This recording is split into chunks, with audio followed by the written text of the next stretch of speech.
Salut à toutes et salut à tous et bienvenue dans cette nouvelle vidéo sur la chaîne C'est mon avis. J'ai passé plusieurs jours en compagnie de ce nouveau Xiaomi Redmi Note 10 5G. Attention, je vais bien vous parler de la version 5G et non pas de la version normale qui est proposée à 199 €. Cette version 5G, elle est proposée aux alentours de 230 €. J'ai donc testé et déballé il y a quelques jours en vidéo ce téléphone. Je viens vous dire ce que j'en ai pensé. Attention, c'est pas joli. Si vous comptiez acheter ce téléphone, regardez la vidéo jusqu'à la fin parce que franchement, je suis fan Xiaomi, vous pouvez le voir derrière, mais celui-ci, il est vraiment pas bon. On se retrouve dans un instant juste après le jingle et je vous en dis un petit peu plus sur ce Redmi Note 10 5G.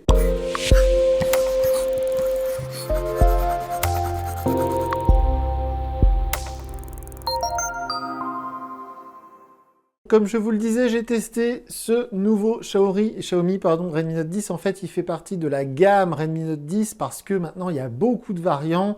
C'est terminé l'époque où il y avait un modèle. Maintenant, il y a donc le Xiaomi Redmi Note 10 à 199 €.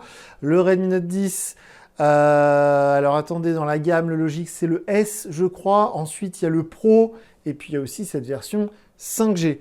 Donc, il ne faut vraiment pas confondre les modèles. Le vrai, entre guillemets, Redmi Note 10, il est très bon, il est excellent, il est proposé à 199 €. Il a un écran AMOLED, il a plein de choses pour lui, mais il n'a pas la 5G. La version Pro que j'ai testée, vous pouvez retrouver un test sur la chaîne, il a un capteur 108 mégapixels qui est exceptionnel, incroyable, fabuleux, je n'ai pas les mots, et qui est proposé de mémoire à 299 €, la version Pro. Et puis la version S que j'ai pas encore testée, et cette version 5G qui est donc proposée à 230 €. Le prix officiel, c'est 229 €. Et en fait, on va dire, il a la 5G, mais il a que ça pour lui. C'est vraiment très décevant. Je vais rentrer dans le détail tout de suite. On part sur les points positifs, les choses que j'ai appréciées sur ce téléphone. Alors, j'ai eu beaucoup de mal, je vous l'avoue, à trouver des points positifs à ce téléphone. J'aime beaucoup les produits de la marque Xiaomi. Si vous me suivez, vous le savez. Si vous regardez un peu sur la chaîne, c'est sans doute la marque que j'ai le plus testée. Les produits Xiaomi sont toujours d'excellents rapports qualité-prix, pardon. A fortiori, les nouveaux Pocophone, la marque Poco, qui est une sorte de marque encore un peu plus agressive sur les tarifs dans le groupe Xiaomi, toujours Pocophone.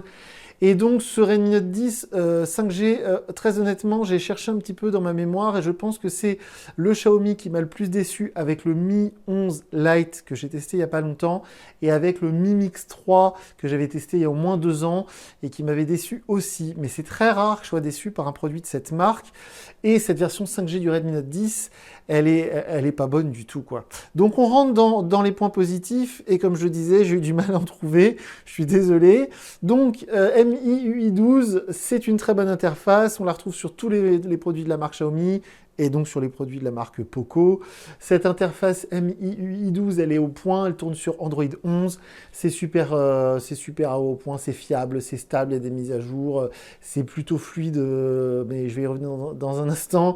Voilà, c'est une super interface, le lanceur d'application est moderne, tout ça, donc ça, c'est du tout bon. Et évidemment, c'est à mettre du côté des choses qu'on apprécie sur ce téléphone. Aussi, je disais que c'était fluide il y a un instant, mais je vais y revenir, vous inquiétez pas. Les performances, comme vous le voyez, sont plutôt correctes, il n'y a pas de souci. Voilà, les applications se lancent plutôt vite, le multitâche, ça marche pas mal. Mais il peut mieux faire, mais c'est pas en lien avec le software, c'est en lien avec le hardware. Je vais y revenir tout juste après dans les défauts du téléphone. Aussi, je suis obligé de dire que l'autonomie, elle est bonne. Elle n'est pas exceptionnelle, mais elle est bonne. La batterie de mémoire, c'est du 5000 mAh, c'est ce qu'on retrouve un peu partout maintenant. Bon, alors, je sors du test du Realme 8, le concurrent Realme, ne surtout pas confondre Redmi et Realme, ça n'a rien à voir, c'est deux concurrents. Je sors du test du Realme 8, et le Realme 8 avait une meilleure autonomie que ce Redmi Note 10 5G. Et pourtant, le Redmi Note 10 5G, il est plus lourd et il est plus gros. Donc là, il y a un truc que je ne comprends pas. Bref, l'autonomie, elle est bonne. On peut tenir 2 jours sur batterie, il n'y a pas de souci. Mais du fait que l'écran, je vais y revenir juste après sur l'écran, mais du fait que l'écran, c'est un écran IPS LCD et non pas un écran AMOLED, je pense qu'il consomme beaucoup d'énergie. Et vu que l'écran, je vais y revenir encore une fois, mais vu que l'écran, la luminosité est assez faible, on est obligé de la mettre souvent à fond. Et donc, ça empiète sur l'autonomie. Bref, l'autonomie, elle est bonne, mais elle n'est pas folle. Genre un Poco nouveau M3, il aura une autonomie bien meilleure que ce Redmi Note 10 5G. Le capteur photo principal, 48 mégapixels, il n'est pas mauvais du tout parce que c'est le même qu'on retrouve sur le Redmi Note 10 standard. Donc voilà, le bloc photo, il est ici. Je vais y revenir dans les défauts. Le bloc photo, en fait, il n'y a pas de capteur grand angle, hein, je vais y revenir tout de suite. Il y a juste un capteur de profondeur pour l'effet bokeh, l'effet portrait. Et puis, il y a un capteur macro et le capteur principal, 48 mégapixels. Dieu merci, ce capteur principal de 48 mégapixels, il est très bon. Il fait de très bons clichés. Comme d'habitude, sous la vidéo, je vous mets un lien vers ma galerie Google Photos. Vous pourrez voir plein de photos que j'ai prises avec ce Redmi Note 10 5G. Et donc, vous pourrez voir que les photos, elles sont plutôt bonnes. Donc ça, c'est un bon point, même si très honnêtement, c'est pas dingue, c'est dans la moyenne de ce qui se fait en ce moment. Et alors, dans les points positifs, je suis obligé évidemment de dire qu'il y a la 5G, parce que c'est pour ça qu'on achète ce téléphone. Enfin, si vous ne l'achetez pas pour ça, genre si vous achetez ce téléphone en vous disant « moi la 5G, je m'en fous », achetez-le pas, hein. Il y a de bien meilleurs rapports qualité-prix dans ces prix-là. Si vous n'avez pas envie d'avoir la 5G, eh bien, il y a de bien meilleurs téléphones que celui-ci. Je parlais du Realme 8 il y a un instant, ou même simplement le Redmi Note 10 version 4G, il est bien meilleur que ce Redmi Note 10 version 5G. En tout cas, c'est un bien meilleur rapport qualité-prix. Donc, dans les points positifs à mettre dans la balance, évidemment, il y a la 5G, le processeur Mediatek qui équipe ce téléphone, il capte bien la 5G, les débits sont plutôt bons. Et alors, du coup, je ne sais pas si c'est lié, mais je me demande si c'est pas ce processeur Mediatek qui fait que l'autonomie, elle n'est pas folle. Et aussi, si les performances ne sont pas dingues. Mais ça, je vais y revenir dans un instant. J'ai pas beaucoup d'autres trucs positifs à dire sur ce Xiaomi Redmi Note 10 5G. Je suis désolé, j'ai vraiment cherché. Mais vu ce qui se fait aujourd'hui sur le marché, j'ai beaucoup de mal à trouver ce téléphone séduisant. Donc là, je vais passer du côté des défauts, des choses que j'ai à reprocher sur ce téléphone, et Dieu sait qu'il y en a. Et alors vraiment, hein, je suis pas parti défaitiste en testant ce modèle. Au contraire, j'étais plutôt content que ce téléphone arrive dans les rayons, parce qu'on peut l'acheter, il est dans les rayons. C'est pas un téléphone qu'il faut aller acheter sur AliExpress ou autre. C'est un téléphone qui est dispo dans tous les grands magasins, Boulanger, Fnac, Darty, tout ça. Donc je me suis dit, il faut le tester, surtout que c'est une porte d'entrée pour la 5G, parce qu'à 229 €, c'est vraiment pas cher. Donc je me suis dit, voilà, il faut absolument tester ce modèle. Et donc, on commence par les trucs qui m'ont moyennement plu, voire pas plu du tout. Et je suis désolé, ça va être parfois subjectif, c'est-à-dire c'est du ressenti perso. Mais je vous assure que, voilà, même en étant objectif à mort, c'est pas un très très bon téléphone. On part sur un truc... Je l'avais dit lors du déballage, si vous n'avez pas encore regardé la vidéo de déballage, allez la regarder parce que j'avais dit plein de trucs sur ce téléphone.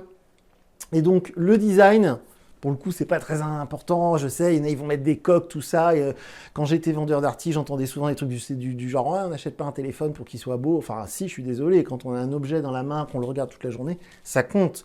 Donc, le design du téléphone, c'est pas moche, mais franchement, c'est pas exceptionnel. En plus, le capteur photo, il est ni fait ni à faire. Je le trouve soit trop gros, soit trop petit. Enfin, je trouve ça complètement bizarre. Il est lourd. L'écran, c'est vraiment un écran à l'ancienne, complètement plat. Ça fait vraiment écran pas cher. Pas l'autonomie, l'ergonomie, elle est bonne, mais sans plus. Honnêtement, je trouve que c'est un téléphone qui fait pas chic du tout. Il fait pas du tout haut de gamme.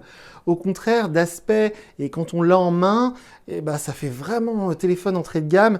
Et Xiaomi nous a habitués à beaucoup mieux d'habitude leurs produits. Même la marque Poco, qui est une marque vraiment agressive sur les tarifs et qui souvent fait l'impasse sur des détails tels que les matériaux, etc.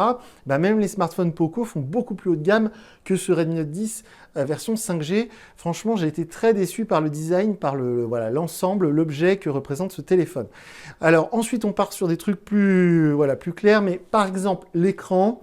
Alors je suis désolé, je sais que le concurrent principal, qui est le Realme 8 5G, lui aussi, il a un écran IPS LCD, au même tarif. Mais cet écran IPS LCD, j'en ai eu plein à tester des écrans LCD, c'est pas le problème. Ben, il est pas bon, quoi. C'est pas un bel écran, les couleurs sont ternes. La luminosité, là, elle est au max, elle est pas très élevée. En plein soleil, c'est vraiment très difficile de lire dessus. Et puis quand on visualise que ce soit même les icônes des applications, elles ont l'air tristes, quoi. Quand on a déballé ensemble le téléphone, je vous ai fait remarquer qu'ils avaient mis un fond d'écran noir. Et je sais pourquoi maintenant, c'était pour cacher cet écran qui est vraiment très mauvais. Je suis désolé, mais même quand on met un fond d'écran lumineux avec des couleurs vives et tout, le fond d'écran paraît pastel, il paraît terne, quoi. C'est dingue, ça fait très longtemps que je n'avais pas vu un écran LCD d'aussi mauvaise qualité. Il n'y a pas longtemps, j'ai testé le Motorola Moto 7i Power, enfin un modèle à 99 euros, donc qui coûte moitié moins cher que celui-ci, et l'écran était de bien meilleure qualité. Donc j'arrive pas à comprendre comment ils nous ont mis un écran aussi mauvais sur un téléphone qui est aussi cher, entre guillemets. Aussi, alors ça c'est du détail, mais ça compte, il y avait une tonne d'applications publicitaires, ça fait longtemps que j'avais pas vu autant d'applications préinstallées sur un téléphone. Il y en avait au moins une quinzaine. Il y avait tout le truc genre Amazon, eBay, Netflix, des jeux en veux-tu en voilà, LinkedIn, TikTok, ce que tu veux. Il y avait une tonne d'applications publicitaires. Alors Dieu merci, on peut les désinstaller, les supprimer. Mais franchement, ça m'a choqué de voir autant d'applications publicitaires sur un smartphone.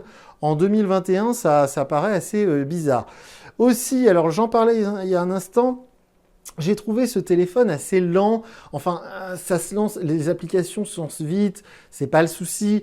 Mais quand j'ai installé mes applis, quand j'ai démarré le téléphone pour la première fois, j'ai mis ma carte SIM, mon compte Google. Ici, je suis fibré, hein, donc c'est pas le problème de la connexion. J'ai eu de sérieux ralentissements. Pendant que le Google Play Store téléchargeait des applis, il y a un moment, je ne pouvais plus retourner à l'accueil, le téléphone semblait figé. Et franchement, ça fait très longtemps que je n'avais pas vu ça. Et je pense que le processeur Mediatek, je crois qu'il s'appelle Dimensity, qui fait la 5G là, il n'est pas très bon. Je pense qu'il consomme trop d'énergie. Enfin, il y a un truc qui ne va pas. Et je pense que c'est aussi pour ça que l'autonomie est très moyenne. Enfin, du fait de la batterie, je pense que l'autonomie pourrait être bien meilleure. Et donc, ce processeur Mediatek, alors il n'y a que 4 Go de mémoire vive sur ce modèle, je suis d'accord. Il existe en version 6 Go. Mais honnêtement, un téléphone avec 4 Go de mémoire vive, c'est pas normal que ce soit pas plus rapide. Bref, j'ai joué quand même à des jeux, j'ai installé des jeux en 3D qui marchent bien, parce qu'en mono application, le téléphone fonctionne bien, il est fluide. Mais en multitâche, il y a des moments où j'ai senti des petits ralentissements, et je me suis dit, il faut que j'en parle, parce qu'à ce prix-là, franchement, c'est pas normal. Le Realme 8, donc il n'est pas 5G, hein, il est 4G, que j'ai testé la semaine dernière, à 199 euros, donc 30 euros de moins, il était beaucoup plus performant, beaucoup plus fluide. Donc voilà, c'est pas aussi un truc qui m'énerve. Alors ça, c'est pas très grave, mais c'est le lecteur d'empreintes sur le côté. Moi, je suis vraiment pas fan, donc j'ai mis ça dans mes trucs, voilà, les défauts, les trucs que j'ai reprochés à ce téléphone. Ça marche bien, mais je suis vraiment pas fan. Et alors là, un truc vraiment important à mes yeux, je pense aux yeux de certains, c'est qu'il n'y a pas de LED de notification. Donc on en a l'habitude parce que la LED de notification devient de plus en plus rare. Pour celles et ceux qui ne savent pas ce que c'est une petite diode qui clignote quand vous avez un message ou un appel manqué. Et c'est assez pratique quand le téléphone, par exemple, il est posé sur votre bureau, écran en veille, écran éteint donc. Donc quand vous passez à côté de votre portable, vous voyez qu'il y a une diode qui clignote. Donc vous savez que vous avez une notification ou vous avez loupé un appel, vous avez reçu un texto. Là, il n'y a pas de LED de notification. Alors, sur les modèles que j'ai testés récemment, ils n'avaient pas non plus, mais ils avaient un écran AMOLED.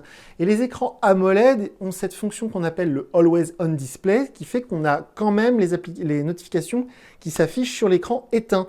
Et on a aussi l'heure qui apparaît. Mais là, c'est pas le cas vu qu'on a un écran LCD. Donc quand on a le téléphone qui est posé sur un bureau, eh bien quand on a reçu un message, un appel, quand on a des mails, il n'y a rien qui apparaît sur l'écran et il n'y a pas de LED qui clignote. Donc ça pour moi c'est un vrai défaut.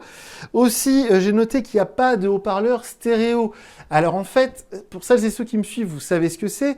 Je le répète à chaque fois, c'est-à-dire que quand vous regardez une vidéo, une série ou une vidéo YouTube, peu importe, ou quand vous jouez à un jeu vidéo, en mode paysage comme on dit, donc le téléphone dans ce sens-là, vous avez le son qui sort ici et vous avez le son qui sort là. Mais sur ce téléphone, il n'y a pas le haut-parleur stéréo, donc le son ne sort pas ici, il ne sort que là.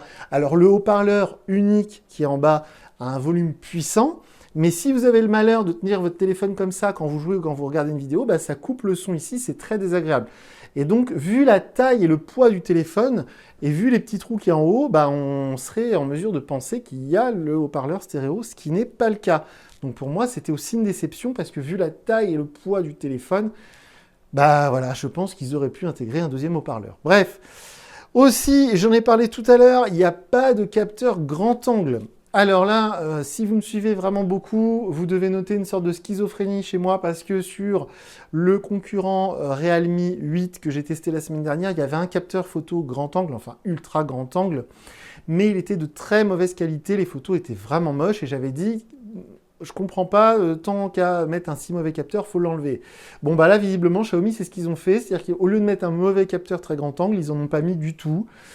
Alors bon, bah ouais, ok, mais c'est vrai que pour le coup, si on le met en concurrence avec des téléphones qui sont au même tarif, on peut être surpris du fait qu'il n'y a pas de capteur ultra grand angle sur ce téléphone. Moi, ça m'a surpris quand j'ai fait mon test avec mes photos. D'ailleurs, comme d'habitude, hein, allez voir mes photos dans la galerie Google Photos. Mais quand j'ai fait mes tests, j'ai été surpris et j'ai cherché. Je dis, je comprends pas, il est où ce capteur grand angle? Et après, j'ai regardé la fiche technique GSM Arena et j'ai vu, non, il n'y a pas de ultra wide capteur. Enfin, il n'y a pas de capteur ultra grand angle. Bref. Donc, tout ça fait que ça, plus ça, plus ça, plus ça. Là, j'ai fait toute ma liste.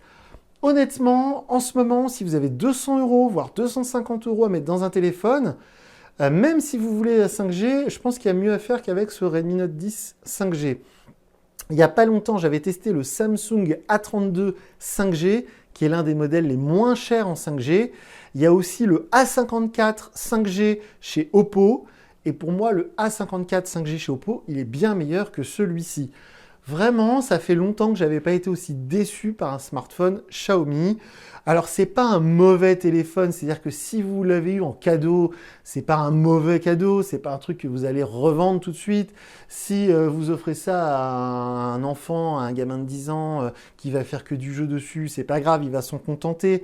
Si vous voulez absolument la 5G, si vous voulez absolument un Xiaomi et que vous n'avez pas beaucoup de sous, 200 €, 230 €, bah oui, non, c'est pas grave, ok, mais à la limite, et franchement, j'aurais pas cru dire ça un jour, je préfère conseiller aujourd'hui, en mai, on est bientôt en juin 2021, si vous avez 200 € de budget, je préfère vous conseiller un bon téléphone 4G qu'un mauvais 5G comme celui-ci.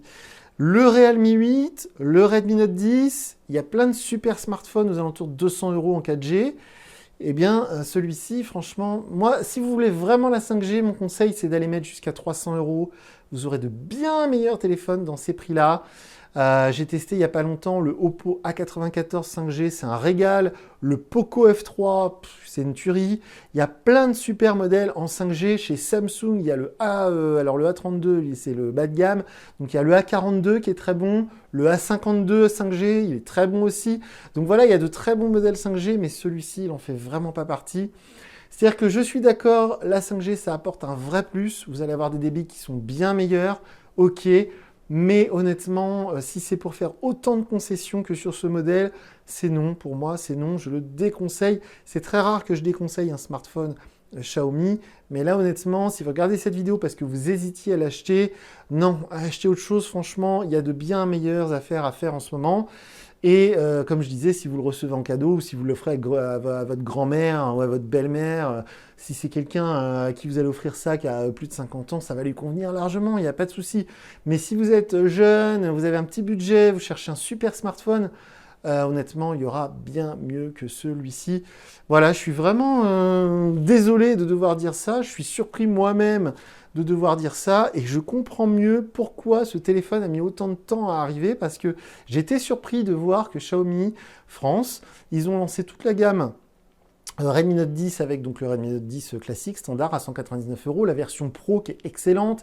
Ils ont lancé tous les modèles et celui-ci, la 5G, je me suis dit mais comment ça se fait? Ils ont mis plus d'un mois à lancer la version 5G. Je me suis dit qu'est-ce que c'est que ce bazar? Pourquoi c'est aussi long à arriver? Et ben en fait je comprends, c'est parce qu'ils en sont pas très fiers et c'est vraiment pas un bon smartphone. Dernier petit détail, c'est tout bête, mais en fait sur cet écran IPS qui est vraiment à l'ancienne, le capteur selfie il est au milieu, chose qui est devenue assez rare.